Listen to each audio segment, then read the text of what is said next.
আসসালামু আলাইকুম। প্রথমে মাপ চেয়ে নিচ্ছি, জনাব প্রধান উপদেষ্টা মহোদয় আসতে পারেননি, কর্মে ব্যস্ত আছেন। সেজন্য তিনি ৩৩২ নম্বর এআইকে আজকে পাঠিয়ে দিয়েছেন, আপনাদের সামনে হাজির।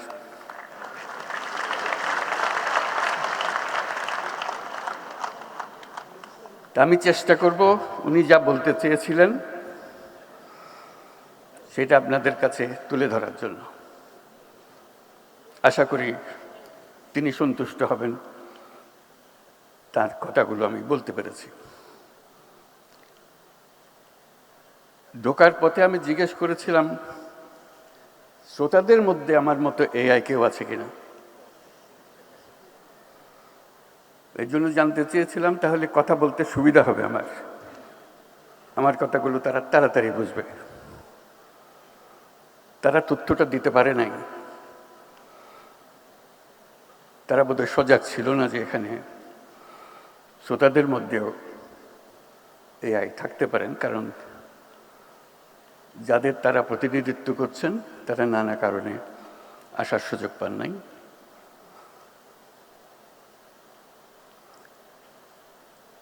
আজকে এটা গুরুত্বপূর্ণ সমাবেশ, তাতে কোনো সন্দেহ নাই। দেশের ভবিষ্যৎ নির্ভর করবে এই ধরনের সমাবেশে আমরা কি আলাপ করি, কি চিন্তা করি, ভবিষ্যতের জন্য কি স্বপ্ন দেখি, কীরকম প্রাতিষ্ঠানিক আয়োজন করি তার উপর। কারণ আগামী বিশ্ব সম্পূর্ণ ভিন্ন ধরনের বিশ্ব, যেটা শুরুতেই এর কথা বলে একটু মনে করিয়ে দিলাম। এগুলি বাস্তব হবে, যেগুলো আমরা এখনো চিন্তাও করতে পারছি না, সেগুলি সত্যি হবে, বাস্তব হবে। এবং এর গতি, পরিবর্তনের গতি দ্রুত থেকে দ্রুততর হচ্ছে। এটি হলো 1 নম্বর মেসেজ। আমরা যদি নিজেদের গতি দ্রুত না করি, ওই গতির সঙ্গে নিজেদের সামঞ্জস্য বিধান না করি, কি পরিমাণ দ্রুত গতিতে আমরা পিছিয়ে পড়ব এটা চিন্তাও করা যায়। আজকে 2-4টা কথা বলে মনে হচ্ছে যে আমরা ওদের তাদের সঙ্গেই আছি, আমরা সঙ্গে নেই। আমরা অনেক পেছনে, আমরা চিন্তায় পেছনে, কাজে পেছনে, নীতিতে পেছনে, সব দিক থেকে। এই জন্য যে আমরা মনোযোগ ওই পরিমাণ দিচ্ছি না, মনে করছি এটা আরেকটা জিনিস, আরেকটা খাত। অন্যান্য 10টা খাতের মধ্যে যেরকম আয়োজন, এই খাতও সেই আয়োজন। আমার বলার উদ্দেশ্য হচ্ছে এই খাতটা হলো মূল খাত। এই খাত থেকে ভবিষ্যৎ রচনা হবে আমাদেরও এবং সারা পৃথিবীরও। অন্যান্য খাত উবে যাবে তা না, হারিয়ে যাবে তা না, ওরা থাকবে, কিন্তু টান হবে এটার থেকে, বাতাস আসবে এটার থেকে, পরিবর্তন আসবে এটার থেকে, এটার ছোঁয়া পাবে অন্যান্য জায়গায়। ওর সঙ্গে সঙ্গ দেওয়ার জন্য তাকে প্রস্তুতি নিতে হবে। আমরা কোনো দিক থেকে এটার প্রতি সজাগ নই। আমরা সনাতন যে সমস্ত চিন্তা, সেটা এই খাতে নিয়ে আসার চেষ্টা করছি। এই খাতের চিন্তা ভিন্ন। আমি দ্রুত পরিবর্তনের কথা বলছি। একটা পরিবর্তন আমরা সবাই ওটা অনুভব করি যখন নিজের পরিবারের দিকে তাকাই, নিজের দিকে তাকাই। আমার অমুক বয়সে আমি কি করছিলাম, আমার এই বয়সে আমার ছেলে বা মেয়ে কি করছে, এটার একটা তুলনা করলে সঙ্গে সঙ্গে আছে। বাচ্চারা যখন এখন হাঁটতে শিখে, সে ফোন খুঁজে, সে জানে এখানে টিপ দিলে তার পছন্দের গান, পছন্দের নাচ এটা আসে, কান্নাকাটি করে। সে একটু একটু হাঁটতে শিখেছে, হাঁটার সময় সে দেয়ালে গিয়ে দাঁড়ায়, দেয়াল টেপে, সে মনে করি ওটা একটা স্ক্রিন, ওটাতে টিপ দিলে একটা কিছু হবে। তার চিন্তাই হচ্ছে ওইভাবে, তার ইশারাতেই কাজ হয়। এই যখন 10 বছর বয়সী হবে, আমাদের যে 10 বছর বয়স ছিল তার সাথে সম্পূর্ণ ভিন্ন। এর বয়স যখন 25 বছর হবে, আমরা যে 25 বছরের ছিলাম, সেই 25 বছরকে তার কাছে মনে হবে গুহা মানব। তোমরা গুহায় ছিলা, তোমাদের সঙ্গে কথা বলে লাভ কি? তোমরা তো আমাদের কথা বুঝবে না, ওদের ভাষা অন্যরকম। কাজে ওই গতিটা আমাদের চিন্তায়, ভাবনায় আমরা কোনো রকম অ্যাডজাস্ট করতে পারছি না। আমরা অনেক কথা বলছি, সুন্দর সুন্দর কথা, সব ভালো কথা, কোনোটাই, এটা আমাদের কথা, 100 বছর আগের পুরনো কথা। এখনকার যারা, তারা ওইভাবে চিন্তা হয়তো করছেই না। এই যে দূরত্ব সৃষ্টি হচ্ছে আমাদের, যেখান দিয়ে আমাদের মূল স্রোত যাবে জীবনের, মূল স্রোতে আমরা এই বয়সী মানুষ নেতৃত্ব দিতে পারছি না, নেতৃত্বে অক্ষম আমরা। আমাদের কোনো দোষের কারণে না, আমাদের মাথা ওইভাবে কাজ করে না যেভাবে তাদের মাথা কাজ করে। 10 বছরের বাচ্চা ভীষণ রকম ক্ষেপে যায় যে বাবাকে, মাকে বোঝাতে পারছে না সে, কারণ ওই তো দূরত্ব। এই দূরত্বটাকে কিভাবে সামাল দেওয়া যায়? আমরা আজকে যা আলোচনা করছি সব কিছু হলো পুরনো আমলের কথাবার্তা। আমি ঢালাওভাবে বললাম, কথাটা চেপে ধরার জন্য, এটা আসলে তাই। সেজন্য আমরা ইরিলেভেন্ট হয়ে যাচ্ছি। যখন দ্বন্দ্ব হয় তখন আমরা বুঝতে পারি না কেন এই দ্বন্দ্ব হচ্ছে। দ্বন্দ্ব হচ্ছে এই জন্য, তাদের দৃষ্টিতে আমরা গুহাবাসী। গুহাবাসীকে নগরবাসী কীভাবে কথাবার্তা বোঝাবে, এই ভাষা খুঁজে পাওয়া যাচ্ছে না।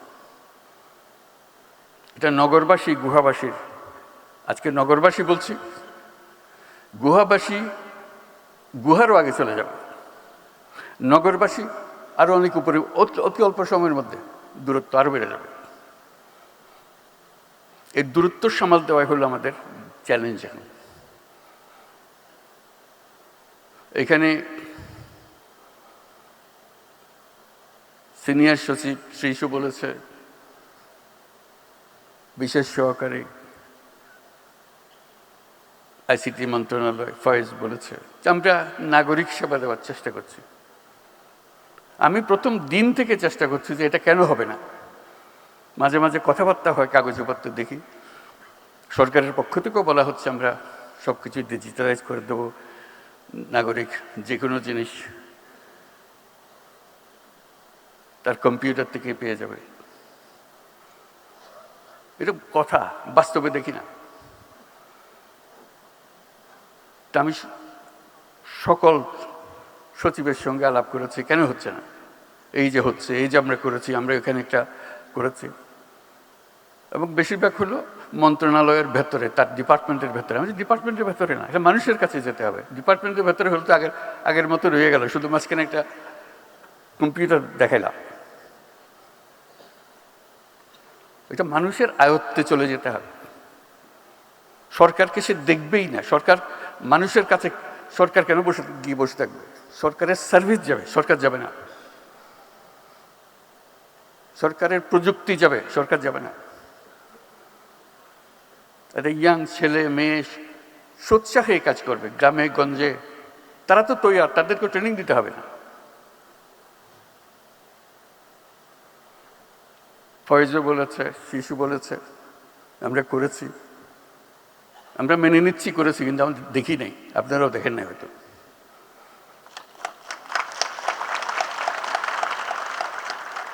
পরিসংখ্যানও দেবে, এতটা করে, এত শত করেছি, এত হাজার করেছি, কিন্তু আমরা দেখি নাই।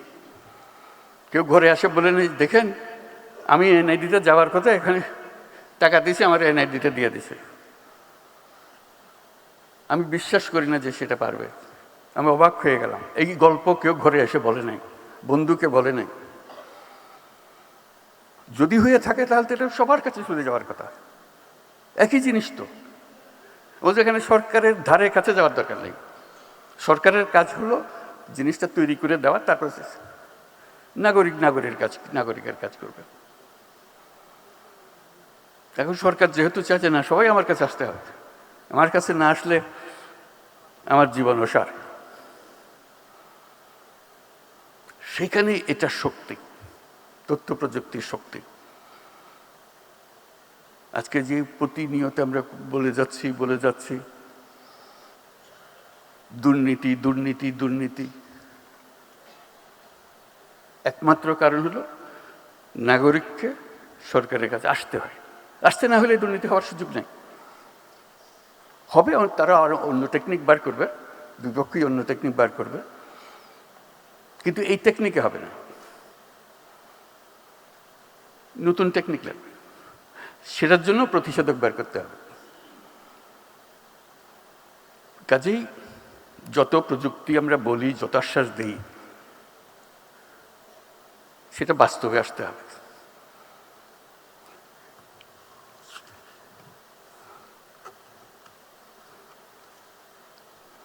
আনুষ্ঠানিক কথাটা বলি, digital device and innovation expo 2026 এর উদ্বোধনী অনুষ্ঠানে উপস্থিত সকলকে আমার শুভেচ্ছা ও সালাম জানাচ্ছি। Digital device and innovation expo 2026-এর আয়োজনের সাথে সংশ্লিষ্ট সকলকে আমি আন্তরিক ধন্যবাদ জানাচ্ছি। আশা করি এই এক্সপো আমাদের উদ্বোধনী যাত্রায় এক নতুন দিগন্তের উন্মোচন করবে। আমরা এক বিশেষ সময় পার করছি। 24 গণ অভ্যুত্থান আমাদের সামনে অনেক সম্ভাবনার দরজা খুলে দিয়েছে, যার নেতৃত্বে ছিল তরুণরা। এই তরুণরাই নতুন বাংলাদেশের নেতৃত্ব দেবে। শুধু বাংলাদেশ নয়, এখানে আমার একটা কথা, আমরা শুধু বাংলাদেশের কথা বলছি। আমরা নতুন প্রজন্মের কাছে বাংলাদেশ একটা অংশ, গুরুত্বপূর্ণ অংশ, কিন্তু তারা বিশ্ব নাগরিক।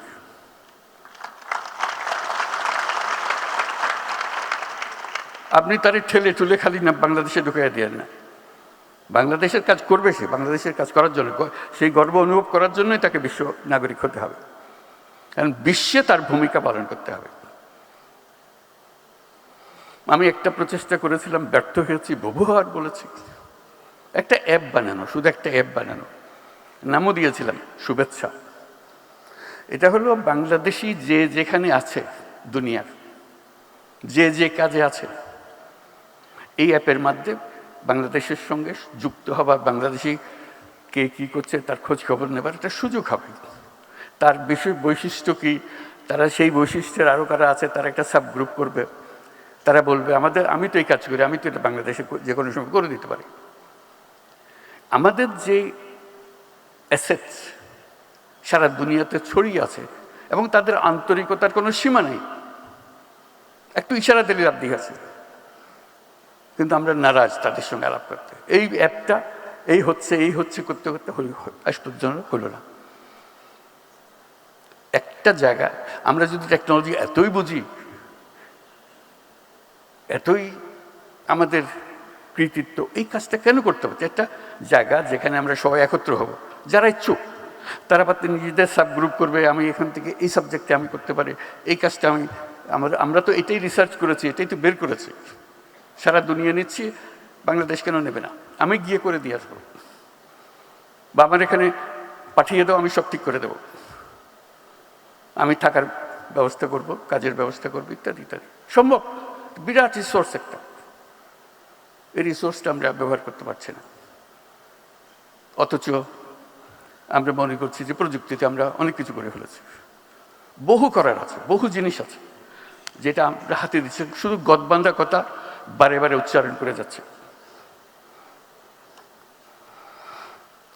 আমরা এখন একটা বিশেষ সময় পার করছি। 24-এর গণ-অভ্যুত্থান আমাদের সামনে অনেক সম্ভাবনার দরজা খুলে দিয়েছে, যার নেতৃত্বে ছিল তরুণরা। এই তরুণরাই নতুন বাংলাদেশের নেতৃত্ব দেবে। শুধু বাংলাদেশ নয়, তারা গোটা বিশ্বের নেতৃত্ব দেবে। তাদের কোনোটাতে ঘাটতি নাই। আমরা শুধু টেনে রাখছি, তাদেরকে টেনে ধরছি। তাদেরকে ছেড়ে দিলে সে ঘুড়ির মতো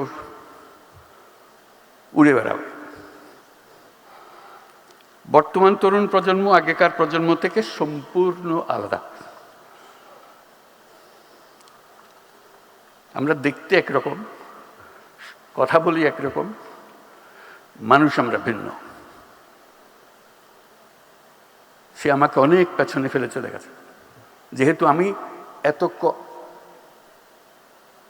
কম স্পিডে হাঁটি, সে আমার সঙ্গে পাল্লা দিতে পারে না। সে বিরক্ত হয়ে আমার ছেড়ে চলে যাচ্ছে।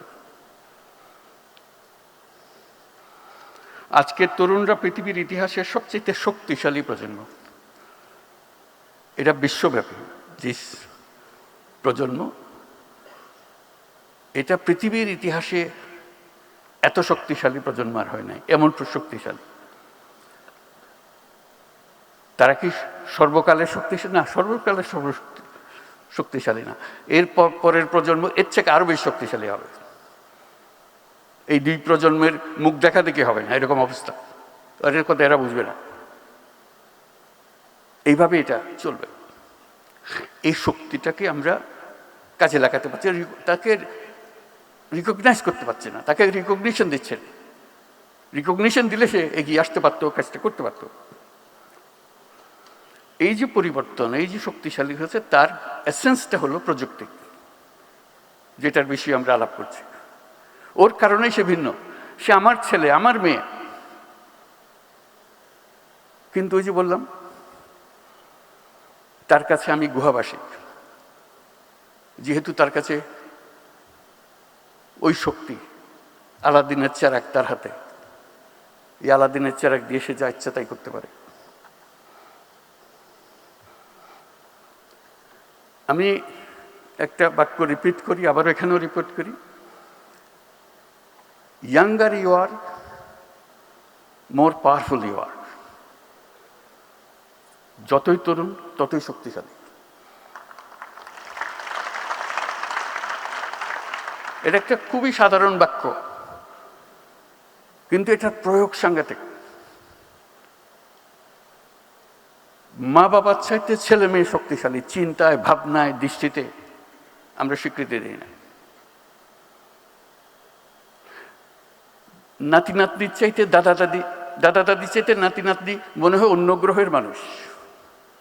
একই পরিবারে আছে, দাদা দাদিও আছে, বাবা মা আছে, ছেলে মেয়েও আছে, কিন্তু ভিন্ন গ্রহের। আমরা মানতে চাচ্ছি না। তাদেরকে টেনে আমাদের গ্রহের মধ্যে চেপে রাখতে চাই, এখানে থাকতে হবে, খবরদারিটা করিস না, খবরদারি না। ওই খবরদারি করছি, তার শক্তি যাতে প্রকাশিত না হয়, এই চেষ্টা আমরা এত ডেডিকেটেড, যাতে তার শক্তি প্রকাশ না পায়, কে টের না পায় যেন তার শক্তি আছে। এরকম একটা সমাজ গড়ে তুলেছি আমরা।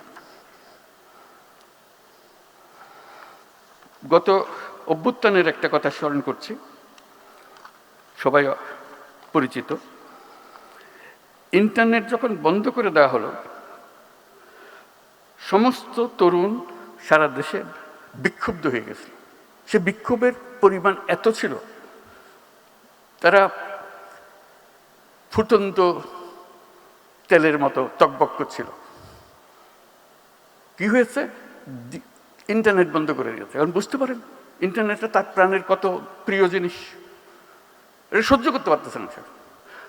এমন টকবক করলো এই উত্তেজনায়, শেষ পর্যন্ত এটা মহাশক্তিশালী একটা সরকারকে পালাতে হলো।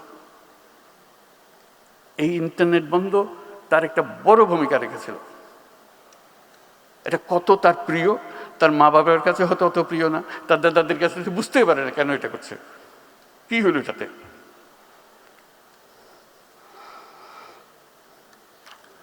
এর সঙ্গে একটা সাম্প্রতিক অভিজ্ঞতার কথা বলি, গতকালের অভিজ্ঞতা, অনেকে হয়তো পত্রিকাতে বা টেলিভিশনে দেখেছেন।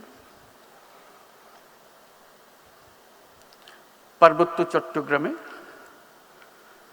কয়েকটা স্কুলের সঙ্গে ইন্টারনেট সংযোগ, এটা নিয়ে বহু দরবার করতে হয়েছে, এটা কেন যাবে না, কীভাবে হবে না, নানা অসুবিধার কথা, এটা পারা যাচ্ছে না। আমি তো পারতেই হবে ইন্টারনেট, আর কিছু না হোক, সকল স্কুলে না হোক, একটা স্কুলে দাও, 10টা স্কুলে দাও, 20টা স্কুলে দাও। এই লড়াই করতে করতে যাবার বেলায় সেটা গতকাল সম্ভব হলো। পার্বত্য চট্টগ্রামের 3টা জেলায় 12টি স্কুলে ইন্টারনেট সংযোগ দেওয়া হলো। আমরা যে এই যে দিলাম, সেটার পরিচিতি হিসেবে আমরা ওই 12টা স্কুলের সঙ্গে একটু বসবো, তাদের চেহারা আমরা দেখবো, আমাদের চেহারা তারা দেখবে। কালকে সকালে সেটা করছিলাম। অদ্ভুত অনুভূতি। ফুটফুটে বাচ্চাগুলো ওইদিকে টকবক করছে, ইন্টারনেটে ঢাকা শহরের সঙ্গে কথা বলছে, প্রধান উপদেষ্টার সঙ্গে, এবং তারা কথা বলছে, সত্যি সত্যি কথা বলছে, আমাদের কথা শুনছে, হাত উঠাতে বললে হাত উঠাচ্ছে, তালি দিতে বললে তালি দিচ্ছে, আমরাও তালি দিচ্ছি তাদের সঙ্গে। নিশ্চয়ই তাদের জীবনের একটা স্মরণীয় ঘটনা এটা। 12টা স্কুল মাত্র, 3টি জেলা, খাগড়াছড়ি, বান্দরবান, আর এই 3টি জেলার মধ্যে আমরা দিলাম। একটা স্মরণীয় দিন তাদের জন্য। আমি যেটা বললাম, চাঁদের আলো একদিকে সবাই পাচ্ছে, চাঁদের অপরিপিতে অন্ধকার। আমরা এদিকে বাংলাদেশের এদিকে ইন্টারনেট পাচ্ছি, বাংলাদেশের ওইদিকে তারা ইন্টারনেট পায় না। কথাটা বললাম এই জন্য যে ইন্টারনেট বন্ধের কারণে এটা মহা প্রতিপত্তিশালী একটা সরকারকে বিদায় নিতে হলো। আমাদের দেশে 3টা জেলায় যে ইন্টারনেট এখনো পৌঁছায়নি, সেটার ব্যাপারে আমরা পাত্তাই দিচ্ছি না। তারাও যদি এরকম প্রতিবাদ করত, তোমরা পাবে আমরা পাবো না কেন, কি জবাব দিতাম? আমি তাদের কাছে মাপ চাইলাম সবার পক্ষ থেকে, যারা আমরা উপভোগ করছি ইন্টারনেট, আমরা পাচ্ছি, এবং 1 দিন 2 দিন বন্ধ হয়ে গেলে আমরা পাগল হয়ে যাচ্ছি। অথচ সেই আমি, তুমি ইন্টারনেট পেলে কি পেলে না, এই ব্যাপারে আমি পাত্তাই দিচ্ছি না, আমি সরকার। এই হলো আমাদের নীতি। একজনের জন্য একরকম, আরেকজনের জন্য আরেক রকম। শুধু ইন্টারনেট, এর সঙ্গে যে এত কত সার্ভিস জড়িত আছে, তাদের স্কুল কলেজে লেখাপড়া হচ্ছে না, শিক্ষক নাই, এত উপযুক্ত শিক্ষক নাই, কাজে ক্লাস লেখাপড়া হচ্ছে না। বলছে ইন্টারনেট থাকলে তো শিক্ষক এখানে থাকবে, ছাত্র এখানে থাকবে। বলে শিক্ষক যেতে চাই, আমি যাবার দরকারটা কি? কোন যুগে আছি আমরা? শিক্ষক ফুটতেছে, তার বাড়িতে বসে ওখানে লেখাপড়া করো। আমি বলি তুমি চ্যালেঞ্জ দাও, যত রিটায়ার্ড শিক্ষক আছে বাংলাদেশের বেস্ট শিক্ষক বেছে নাও, যে পার্বত্য চট্টগ্রামের একটি স্কুলে উনি এই সাবজেক্ট পড়াবেন, আনন্দ সহকারে রাজি হয়ে যাবে। বলবে যে কত স্কুলে পড়াতে পারবেন বলেন, আমি তো রিটায়ার্ড মানুষ,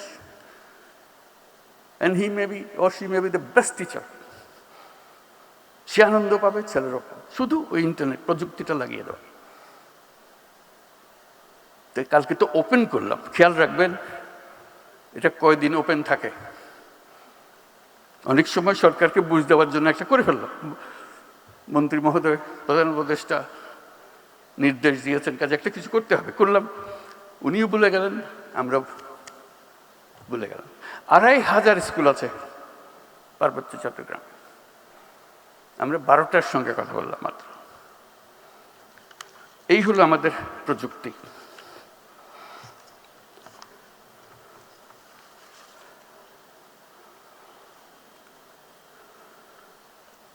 গতিহীনতা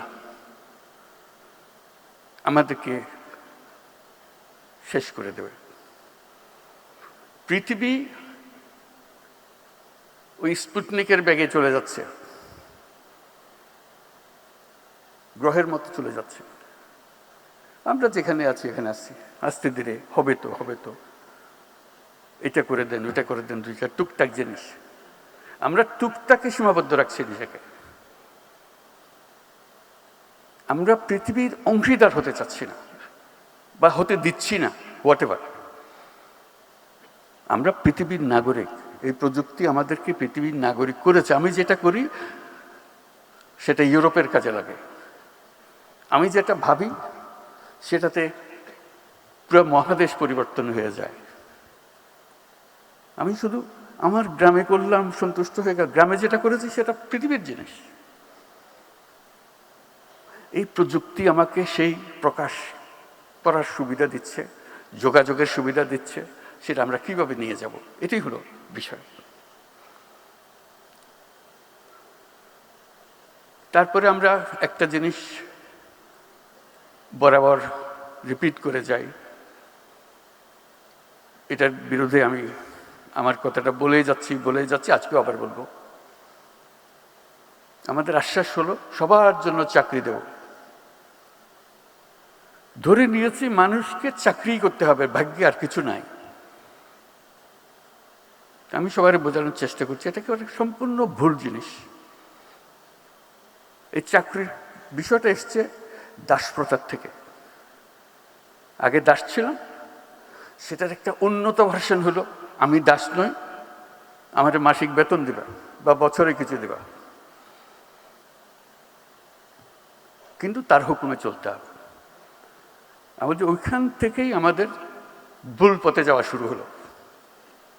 মানুষের জন্ম হয়েছে একজন সৃজনশীল জীব হিসেবে।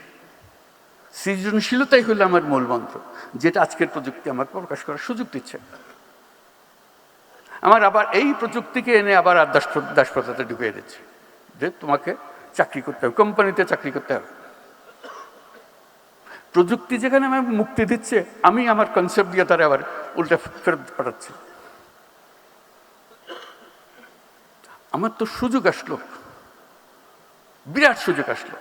যে কোনো মুহূর্তে আমি এখন আমার নিজস্ব কর্মকাণ্ড সৃষ্টি করতে পারি, আমি উদ্যোক্তা হতে পারি। সেটাতে আমরা নিয়ে যেতে পারছি না। কাজে আজকে যদি এই মন্ত্রণালয়ে কোনো সার্থকতা থাকে, সেই সার্থকতা হলো দেশের মানুষকে, ইয়াং জেনারেশনকে চ্যালেঞ্জ দেওয়া, কে কে উদ্যোক্তা হতে চাও, আমরা তোমাদের পেছনে আছি, সেটা করে। তরুণদের মধ্যে কত শতাংশ উদ্যোক্তা হলো প্রতি বছর নতুন, সেটা দেখানোই হলো এই মন্ত্রণালয়ের সার্থকতা। এবং তার গোড়াটা হলো প্রযুক্তি। আমরা খালি সরকারের কাছ থেকে এটা দিতে হবে ওটা দিতে হবে, বিশেষ করে টাকা দিতে হবে, জমি দিতে হবে, হবে তো অবশ্যই লাগবে। কিন্তু যেই সরকার এটা দিতে শুরু করে, ভুল লোকগুলোর সামনে এসে দাঁড়ায়, ওরা সেটা তারা নিয়ে যায়, আসল লোক আর পায় না। তা আমার সুনির্বন্ধ অনুরোধ, সরকার থেকে কিছু চাই না, আসল লোক পাবে না কোনো দিন। ভুয়া লোকের কাছে যাবে, ভুয়া লোক আরো চাইবে, আপনার নাম দিয়ে আরো চাইবে, এবং সে আরো পাবে, যেহেতু তার শক্তি বেড়েছে এখন। সরকারকে বারে বারে মিনতি করে বলবেন আমাকে কিছু দিয়েন না, শুধু আমার নীতিটা ঠিক করে দেন, এই কাজটা করে দেন, বাকিটা আমরা সামাল দেব। তাহলে আমাদের বাঁচোয়া, তাহলে আমাদের বাঁচোয়া নেই। যেই সরকারের কাছ থেকে কিছু চাইতে আসে, তাকে সন্দেহের চোখে দেখবেন, তাহলে জিনিসটা টের পাবেন। এই যে আমরা মন্ত্রণালয়ের কথা বলছি, আজকে অনেক কথা হলো। এই মন্ত্রণালয় একটা প্রতীক, পুরো সরকার হলো আরো বৃহত্তর সংগঠন। প্রযুক্তির গতি এত দ্রুত, প্রতিটি প্রতিষ্ঠান, প্রতিটি নীতি প্রণয়নকারী দ্রুত গতিতে ইরিলেভেন্ট হয়ে যাচ্ছে। কারণ সে বসছে যে সময় যে উদ্যোগ নিয়ে, সেটা কালকে পাল্টে যাচ্ছে, সে কিন্তু পাল্টাচ্ছে না। কাছেই ওই পথে নিয়ে যেতে হলে ওই যারা চোখে দেখছে পরিবর্তনগুলো, তাদেরকে ঠেলে ঠেলে এদেরকে নিয়ে যেতে হবে। একই কাজে আমি নিজের মতো করে বলি, এটা কেউ হয়তো সিরিয়াসলি নেয় না, আমি বলছি সরকারি কর্মচারী 5 বছরের বেশি সরকারে থাকা ঠিক না। কেন হতে তার মন একটা কাঠামোর মধ্যে ফিক্স হয়ে গেছে, এর থেকে বেরোতে পারেনি সে আর। আবার নতুন লোক যারা বাইরের থেকে দেখতেছে তাদেরকে নিয়ে আসতে হবে। এটা বিশেষভাবে প্রযোজ্য এই প্রযুক্তি মন্ত্রণালয়ের মধ্যে। প্রযুক্তি মন্ত্রণালয়ে যদি এমন লোক আসে যে প্রযুক্তি সম্বন্ধে বোঝাপড়া হয়েছিল 30 বছর আগে, 30 বছরের ছাড়া দুনিয়া পাল্টে যায়, তাকে ওই যেটা দিয়েছে সেটাই তার দোষ না, সেটা অনুভব করার সুযোগ পায় নাই। কাজে যে অনুভব করছে সে যেন আসতে পারে। প্রতিনিয়ত পরিবর্তন, প্রতিনিয়ত পরিবর্তন। নীতিতে আসো, নীতি ঠিক করো, নীতি বাস্তবায়ন করো,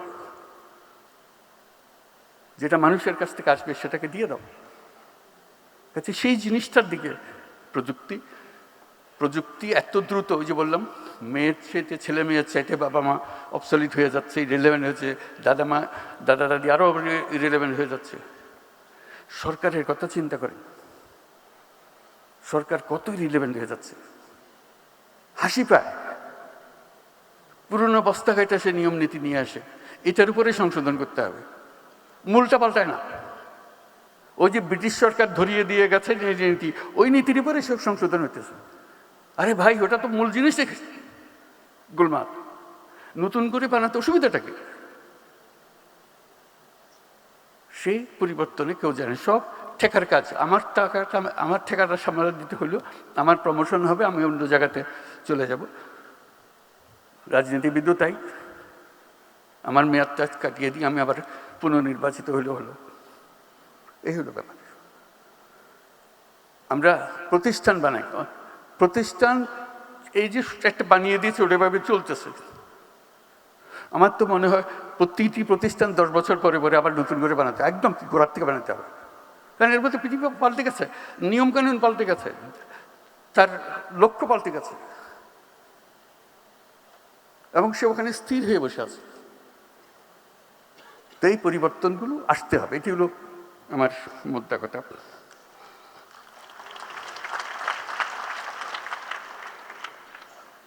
সরকারের ধর্ম হইল পুরনোকে আঁকড়ে রাখা, আর প্রযুক্তির কাজ হলো সেগুলো ফেলে দেওয়া। এই যে দ্বন্দ্ব, এই দ্বন্দ্বে কাকে জিততে দেবেন আপনি? উত্তর তো পরিষ্কার, প্রযুক্তিকে জিততে হবে, না হলে আমাদের জিত নেই, আমাদের শেষ, আমাদের ধ্বংস। পৃথিবী আমাদের দিকে, আমাদের জন্য কেউ অপেক্ষা করছে না। আমরা আমাদের নেতৃত্ব দেওয়ার কথা, আমরা এখন সাব ফলোয়ার হয়ে বসে আছি, দূরে দূরে দূরে। তার ফলে হলো কি, আমরা প্রযুক্তি বুঝি কিন্তু কোনো জায়গা পাচ্ছি না। বাংলাদেশ একটা বিষয়ে পৃথিবীর চ্যাম্পিয়ন এখন, আপনাদের সবার জানা আছে হয়তো, তবু আমি আবার বলবো, পৃথিবীর চ্যাম্পিয়ন কিসে? জালিয়াতি। সব জিনিস জাল। বহু দেশ আমাদের পাসপোর্ট গ্রহণ করে না, ভিসা জাল, পাসপোর্ট জাল। আপনারা নিশ্চয় পত্রিকায় দেখেছেন আমেরিকান ভিসা জাল। এটা একটা জালিয়াতের কারখানা বানাইছে আমরা। আমাদের বুদ্ধি আছে, না হলে জালিয়াতি করতে পারতাম না, কিন্তু খারাপ কাজে লাগাচ্ছে।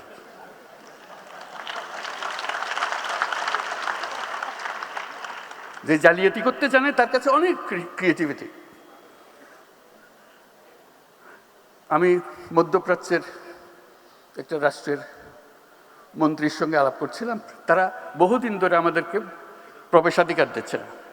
বাংলাদেশি কোনো মানুষ, শ্রমিক বলে কথা না, কোনো মানুষকে প্রবেশাধিকার দেবে না।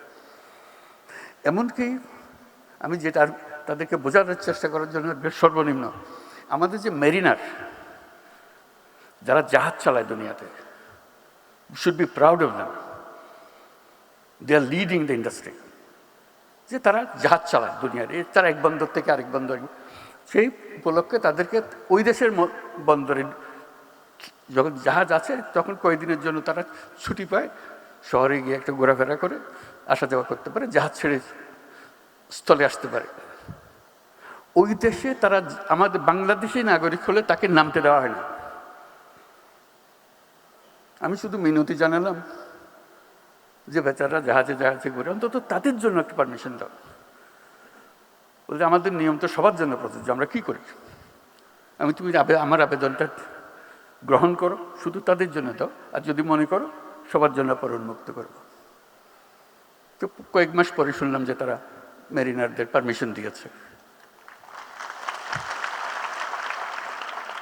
একটা দুটো দেশ না, লম্বা লিস্টি যাদের দেশে আমাদের প্রবেশাধিকার নাই। ওই মন্ত্রী যার সঙ্গে আমি মেরিনার নিয়ে আলাপ করলাম, সে বলল যে দেখেন আপনি বন্ধু মানুষ, আপনাকে পুরো জিনিসটা আমি বোঝাবো। আমি বোঝাবো বলতে আমি নিজে গেছি এই যখন তারা আসে দেখার জন্য যে বাংলাদেশিরা রিজেক্টেড হয়ে যাচ্ছে কেন, তো নানাজনের কাগজপত্র দেখালো, শিক্ষার সার্টিফিকেট ভুল, জালিয়াত। বলছে একজন মহিলা, সে আসছে এখানে ডাক্তার হয়ে, তার ভিসা হলো ডাক্তারের ভিসা। আমি দেখে বুঝলাম ডাক্তার হবার তার কোনো ক্ষমতা নাই, তার চেহারায় বলে না ডাক্তারের কিছু আছে।